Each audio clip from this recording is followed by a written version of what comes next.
देहरादून से बड़ी खबर है। किसानों का राजभवन कूच, किसान महापंचायत के लिए किसानों का जुटना शुरू हो गया। देहरादून में किसानों का एकत्रित होना जारी है। नरेश टिकैत भी महापंचायत में शामिल होने के लिए पहुंचे हैं। किसान कई मुद्दों को लेकर सरकार से नाराज हैं और उसी को लेकर आज किसानों की यहां महापंचायत बुलाई गई है। तो देहरादून में किसानों का जुटना शुरू हो गया। नरेश टिकैत भी महापंचायत में शामिल होने के लिए पहुंचे हुए हैं। किसान इस महापंचायत में कई सारे मुद्दों को लेकर मंथन करेंगे। आपको बता दें, किसान कई मुद्दों को लेकर सरकार से नाराज भी हैं और उसी को लेकर किसान आज अपनी आगे की रणनीति बनाएंगे महापंचायत।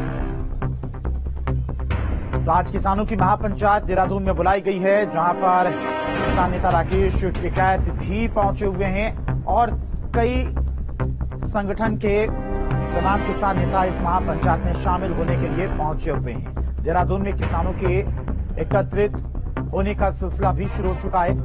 प्रदेश के अलग अलग कोनों से तमाम किसान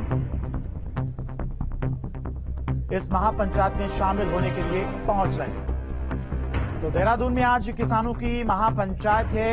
महापंचायत में शामिल होने के लिए किसानों के पहुंचने का सिलसिला लगातार जारी है और नरेश टिकैत भी इस महापंचायत में शामिल होने के लिए पहुंचे हुए हैं। किसान कई सारे मुद्दों को लेकर सरकार से नाराज हैं और उन्हीं मुद्दों को लेकर आगे क्या रणनीति किसानों की रहने वाली है, उसको लेकर इस महापंचायत में चर्चा की जाएगी, रणनीति बनाई जाएगी। तो प्रदेश के अलग अलग कोनों से देहरादून में तमाम किसान नेता और किसान पहुंच रहे हैं महापंचायत में शामिल होने के लिए। तो नरेश टिकैत भी महापंचायत में शामिल होने के लिए पहुंचे हुए हैं। इसके अलावा तमाम कई किसान संगठनों से जुड़े हुए लोग भी इस महापंचायत में शामिल होने के लिए पहुंचे हुए हैं। तो किसान आज इस महापंचायत में सरकार को घेरने की रणनीति बनाएंगे। कई सारे मुद्दे हैं जिनको लेकर किसान सरकार से नाराज हैं। अपनी बातें सरकार तक कैसे पहुंचानी है, किन किन मुद्दों को लेकर सरकार से बातचीत करनी है, तो इसको लेकर आज की इस महापंचायत में रणनीति बनाई जाएगी। तो देहरादून में आज किसानों का राजभवन कूच भी है। महापंचायत देहरादून में बुलाई गई है, जिसमें किसान नेता नरेश टिकैत भी पहुंचे हुए हैं। इसके अलावा बहुत सारे किसान नेता प्रदेश के अलग अलग कोनों से इस महापंचायत में शामिल होने के लिए पहुंच रहे हैं।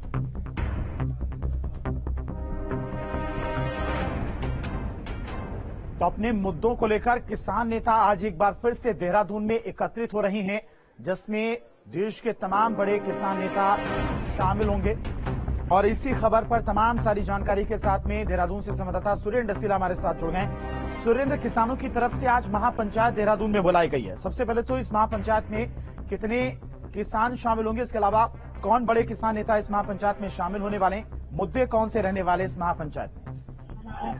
संयुक्त मोर्चा की महापंचायत है और इसमें नरेश टिकैत मुख्य अतिथि के तौर पर उसमें पहुंचे हैं यूनियन। और इसमें उत्तराखंड के तमाम जो जनपद हैं, चाहे पहाड़ के हों चाहे मैदान के हों, उन सभी के जो भारतीय किसान यूनियन के किसान हैं वो सब या अन्य संगठनों के किसान हैं वो सब यहाँ पहुंचे हुए हैं। और सैकड़ों की संख्या में किसान देहरादून पहुंचे चंडीगढ़ और देहरादून तीन जगह पर ये महापंचायत हो रही है। नरेश टिकैत से पहले मैंने बात की थी, उनसे पूछा था किन मुद्दों को लेकर वो ये प्रदर्शन कर रहे हैं। तो उनका ये कहना है कि महापंचायत हम लोग अक्सर बुलाते रहते हैं, क्योंकि लंबा समय हो चुका है। दिल्ली में जो हमने प्रदर्शन किया था उसको हुए और उसके बाद भी बहुत सारी चीजें ऐसी हैं जो अब तक पूरी नहीं हुई है। किसानों के लिए जीवन बीमा की बात हो, किसानों के बात जो लगातार लंबे समय से इसके साथ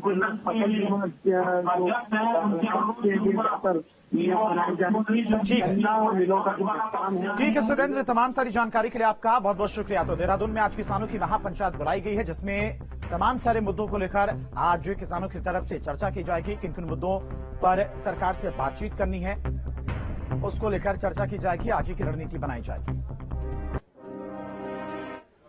बढ़ते आगे उत्तराखंड से जुड़ी इस वक्त की बड़ी खबर। ग्रामीण इलाकों में 18,602 अतिरिक्त आवास की स्वीकृति मिली है। प्रधानमंत्री आवास योजना के तहत यह स्वीकृति मिली है। सीएम धामी ने पीएम का आभार भी व्यक्त किया। डबल इंजन का प्रदेश को फायदा मिल रहा है। धामी की तरफ से ये बयान भी सामने आया है। पीएम के नेतृत्व में उत्तराखंड में विकास हो रहा है, सीएम धामी की तरफ से ये कहा गया है। तो ग्रामीण इलाकों में 18,602 अतिरिक्त आवास की स्वीकृति मिली है। प्रधानमंत्री आवास योजना के तहत ये स्वीकृति प्रदान की गई है, जिसके बाद सीएम धामी ने प्रधानमंत्री मोदी का आभार व्यक्त किया है।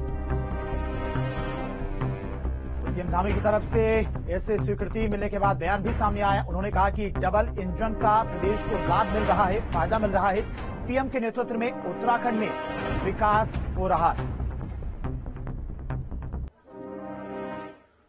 और मुंबई 26/11 आतंकी हमले की 14वीं बरसी है आज। सीएम धामी ने शहीदों को नमन किया है। ट्वीट के जरिए वीर जवानों को श्रद्धांजलि दी है मुख्यमंत्री पुष्कर सिंह धामी ने। तो 26/11 आतंकी हमले के 14 साल हो गए हैं और आज बरसी है। मुख्यमंत्री पुष्कर सिंह धामी ने ट्वीट करके शहीदों को नमन किया है, उन्हें श्रद्धांजलि दी है। ये ट्वीट भी दिखा रहे मुख्यमंत्री पुष्कर सिंह धामी का। आज 14 साल हो गए हैं, 166 लोगों की जान चली गई थी इस आतंकी हमले में।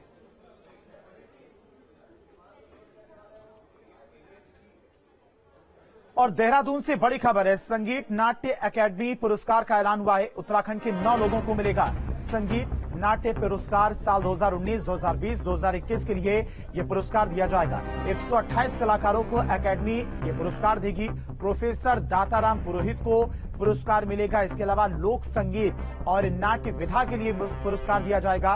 रामलाल को कठपुतली कला के लिए पुरस्कार से सम्मानित किया जाएगा। इसके अलावा वीरेंद्र सिंह, रेशमा शाह, पूरन सिंह का नाम भी इस लिस्ट में शामिल है। उस्ताद बिस्मिल्लाह खान युवा पुरस्कार से सम्मानित किया जाएगा।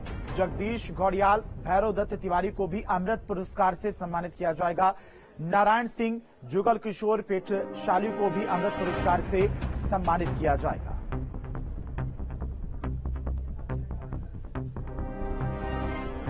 प्रोफेसर दाताराम पुरोहित को भी पुरस्कार मिलेगा। उस्ताद बिस्मिल्लाह खान युवा पुरस्कार से सम्मान होगा सभी का। जगदीश गौड़ियाल, भैरव दत्त तिवारी को अमृत पुरस्कार से सम्मानित किया जाएगा। तो कुल 128 कलाकारों को एकेडमी की तरफ से पुरस्कार दिया जाएगा, जिसमें प्रोफेसर दाताराम पुरोहित को पुरस्कार मिलेगा। और इसी खबर पर तमाम सारी जानकारी के साथ में संवाददाता सुरेंद्र डसीला हमारे साथ जुड़ गए हैं। सुरेंद्र, संगीत नाट्य एकेडमी की तरफ से लिस्ट जारी कर दी गई है जिन्हें पुरस्कार से सम्मानित किया जाएगा। कुल 128 कलाकारों को एकेडमी की तरफ से सम्मानित किया जाएगा। देखिए, बिल्कुल वो उत्तराखंड से कई सारे ऐसे नाम हैं जिनको लंबे समय से जो पुरस्कारों के लिए जिनके आवेदन किए जाते थे, लेकिन उनका चयन नहीं हो पाता है। लेकिन इस बार कई सारे लोगों का चयन हुआ है उत्तराखंड से भी। अगर बात करें तो कई ऐसे लोग हैं जिनको ये पुरस्कार दिए जाने हैं। उत्तराखंड की अगर बात करूं तो पुरोहित जी हैं, जिनके जो रंगकर्मी के तौर पर जाने जाते हैं, जिनको लंबे समय से ये पुरस्कार की मतलब जिस तरह से उनका आवेदन होता था, प्रोफेसर दाताराम पुरोहित, इनको लोक संगीत और नाट्य विधा के लिए पुरस्कार मिलेगा। और इसके साथ ही रामलाल हैं, जिनको कठपुतली कला के लिए पुरस्कार दिया जाएगा। वीरेंद्र सिंह, रेशमा शाह और पूरन सिंह, इनको मिलेगा उस्ताद बिस्मिल्लाह खान युवा पुरस्कार। जगदीश गौड़ियाल, भैरव दत्त तिवारी, नारायण सिंह, जुगल किशोर पेटशाली, इनको अमृत पुरस्कार मिलेगा। तो ये तमाम वो लोग हैं जो उत्तराखंड में किसी न किसी विधा में माहिर लोग हैं, चाहे लोक कला हो, लोक संगीत हो, या फिर इसके अलावा साहित्य के लिए हो, ये तमाम लोग पुरस्कृत किए जाएंगे। ठीक है सुरेंद्र, बहुत बहुत शुक्रिया आपका तमाम सारी जानकारी के लिए। तो लोक संगीत और नाट्य विधा के लिए पुरस्कार से सम्मानित किया जाएगा। 128 लोगों की लिस्ट जारी की गई है जिन्हें संगीत नाट्य अकेडमी की तरफ से सम्मानित किया जाएगा। और उत्तराखंड के ब्रांड एम्बेसडर बने प्रसून जोशी। गीतकार प्रसून जोशी उत्तराखंड के ब्रांड एम्बेसडर बने। पद्मश्री से सम्मानित हैं प्रसून जोशी। फिल्म प्रमाणन बोर्ड के अध्यक्ष भी हैं प्रसून जोशी। सीएम धामी ने ट्वीट करके ये जानकारी दी है। तो उत्तराखंड के ब्रांड एम्बेसडर बन गए हैं प्रसून जोशी। मुख्यमंत्री पुष्कर सिंह धामी की तरफ से ट्वीट करके ये जानकारी दी गई है। तो गीतकार प्रसून जोशी उत्तराखंड के ब्रांड एम्बेसडर बनाए गए। आपको बता दें कि पद्मश्री से भी इन्हें सम्मानित किया जा चुका है। और अब प्रसून जोशी फिल्म प्रमाणन बोर्ड के अध्यक्ष बन गए हैं। सीएम धामी की तरफ से ट्वीट करके यह जानकारी दी गई। तो सीएम धामी ने ट्वीट करके प्रसून जोशी के अध्यक्ष बनने की जानकारी उन्होंने दी। तो उत्तराखंड के ब्रांड एम्बेसडर प्रसून जोशी को बनाया गया है। सीएम धामी ने ट्वीट करके यह जानकारी दी है। और आपको बता दें कि पद्मश्री से भी प्रसून जोशी को सम्मानित किया जा चुका है और अब उत्तराखंड के ब्रांड एम्बेसडर बनाए गए।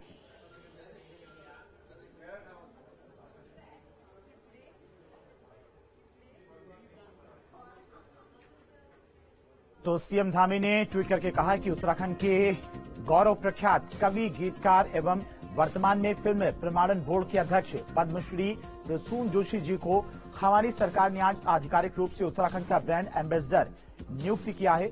ये ट्वीट मुख्यमंत्री पुष्कर सिंह धामी की तरफ से किया गया और इस बारे में जानकारी दी गई। गीतकार प्रसून जोशी उत्तराखंड के अब ब्रांड एम्बेसडर बन गए हैं। पद्मश्री से भी सम्मानित हैं, गीतकार हैं, कवि हैं, उत्तराखंड के रहने वाले हैं। अब उन्हें उत्तराखंड का ब्रांड एम्बेसडर बनाया गया है।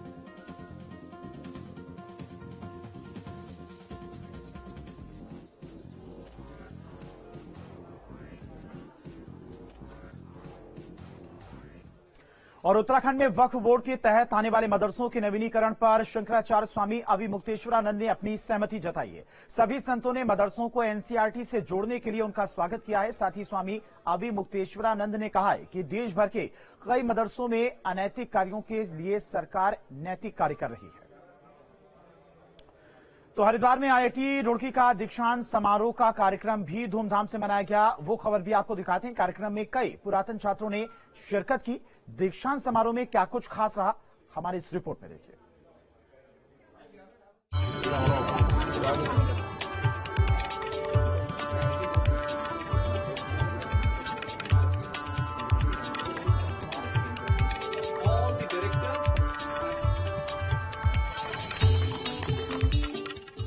हरिद्वार में आईआईटी रुड़की के दीक्षांत समारोह का आयोजन किया गया।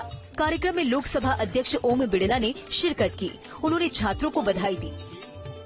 आईआईटी रुड़की के 175वें स्थापना दिवस पर समारोह में आना हुआ। उत्तराखंड की धरती जो आध्यात्मिक धर्म संस्कृति,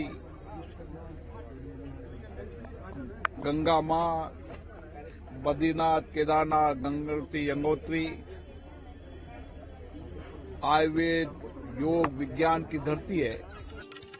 संस्थान के निदेशक के पंत ने कहा कि आईआईटी रुड़की ने वैश्विक मानचित्र पर अपनी खास पहचान बनाई है। इस मौके पर संस्थान के वैज्ञानिक और पूर्व छात्रों समेत कई लोग मौजूद रहे। आईआईटी रुड़की का 175वां जो है साल या जन्म दिवस आप कह सकते हो मना रहे हैं। तो 1847 में जब इसको James Thomas Thomson engineering college के नाम से बनाया गया था, उसके बाद फिर 2001 में इसको आईआईटी रुड़की का नाम दिया। 1949 में इसको पहले यूनिवर्सिटी रुड़की किया गया था, फिर जो है 2001 में आईआईटी रुड़की। तो अब हम लोग करीब 21 साल जो है आईआईटी रुड़की, जब हम आईआईटी कहते हैं तो ये इंस्टीट्यूट ऑफ नेशनल इम्पोर्टेंस बन जाते हैं। मतलब हम राष्ट्र के, देश के लिए काम करते हैं। दीक्षांत समारोह के मौके पर संस्थान की ओर से कई कार्यक्रम आयोजित किए गए। आईआईटी रुड़की में ड्रोन बल्ब यात्रा का भी आयोजन किया गया। Team news state. उत्तराखंड में वक्फ बोर्ड के तहत आने वाले मदरसों के नवीनीकरण पर शंकराचार्य स्वामी अविमुक्तेश्वरानंद ने अपनी सहमति जताई है। सभी संतों ने मदरसों को एनसीईआरटी से जोड़ने के लिए उनका स्वागत किया है। साथ ही स्वामी अविमुक्तेश्वरानंद ने कहा है कि देश भर के कई मदरसों में हो रहे अनैतिक कार्यों के लिए सरकार नैतिक कार्य कर रही है। तो मदरसों में ड्रेस कोड और एनसीईआरटी की किताबों को लागू करने के सरकार के फैसले का स्वामी अविमुक्तेश्वरानंद ने स्वागत किया है, सहमति जताई है। और इसी खबर पर तमाम सारी जानकारी के लिए संवाददाता तुषार हमारे साथ जुड़ गए हैं। तुषार, स्वामी अविमुक्तेश्वरानंद की तरफ से, सरकार की तरफ से जो फैसला लिया गया था मदरसों में ड्रेस कोड और एनसीईआरटी की किताबों को लागू करने के फैसला जो लिया गया था, उस पर सहमति जताई है। जी हाँ, बिल्कुल। उत्तराखंड वक्फ बोर्ड ने कुछ ही दिन पहले ये फैसला लिया था कि मदरसों को मॉडर्नाइजेशन किया जाएगा और साथ साथ एनसीईआरटी से भी जोड़ा जाएगा, ताकि जो मदरसे हैं उसमें जो बच्चे पढ़ने वाले हैं उनके लिए तमाम अच्छे कार्य हो सके, उनकी जो भविष्य है वो उज्जवल हो सके। और उसी के लिए सरकार निरंतर कार्य कर रही है, क्योंकि मदरसों में ये देखा गया है कि अधिकतम जो मुस्लिम समुदाय के लोग होते हैं वो अधिकतम जाते हैं और वहाँ की क्वालिटी जो पढ़ाई की क्वालिटी होती है वो भी कुछ निचली स्तर की होती है। लेकिन इसे बेहतर बनाने के लिए उत्तराखंड के हर जो शख्स है, चाहे वो किसी भी धर्म का हो, सरकार लगातार उसके लिए कार्य कर रही है। और जो स्वामी अभिमुक्तेश्वरानंद ने जिस तरह से कल ये बयान दिया है कि उन्होंने जो सरकार ने फैसला लिया है कि मदरसों का नवीनीकरण किया जाएगा, उसके लिए उन्होंने धन्यवाद किया है सरकार का। और पुष्कर सिंह धामी का भी धन्यवाद किया है कि किस तरह से वो जो पूरी प्रदेश की जनता है उनके लिए कार्य कर रहे हैं बिना किसी धर्म को देखे हुए। और उन्होंने ये भी कहा है कि लगातार कि मदरसों में जिस तरह से कई मदरसों में हमने देखा कि अनैतिक कार्य चलते हैं, वहाँ पर किस तरह से कार्य देश में अशांति फैलाने के लिए कार्य किए जाते हैं, तो उसके लिए भी तमाम सरकार नैतिकता के कार्य कर रही है, ताकि जो आने वाला भविष्य हो वो समझदार हो और उसके अंदर भी जो समाज कल्याण के लिए एक भावना हो। जी ठीक है तुषार, तमाम जानकारी के लिए आपका बहुत बहुत शुक्रिया। तो इसको लेकर अब लोगों की अलग अलग प्रतिक्रियाएं भी आ रही हैं, वो भी आपको सुनाते हैं। मदरसे में धर्म ग्रंथ पढ़ाया जाए, इसमें क्या किसी को बाधा हो सकती है। लेकिन समस्या ये हो रही है कि बहुत सारी रिपोर्ट्स आप लोगों की ओर से समय समय पर प्रकाशित होती है, जिनमें ये तथ्य निकल करके आता है कि मदरसों में ऐसी कुछ गतिविधियां चल रही हैं जो कि देश के विरुद्ध हैं, समाज के विरुद्ध हैं, धर्म के विरुद्ध हैं। तो इसीलिए इस तरह के प्रयास सरकारों के द्वारा संभवतः किए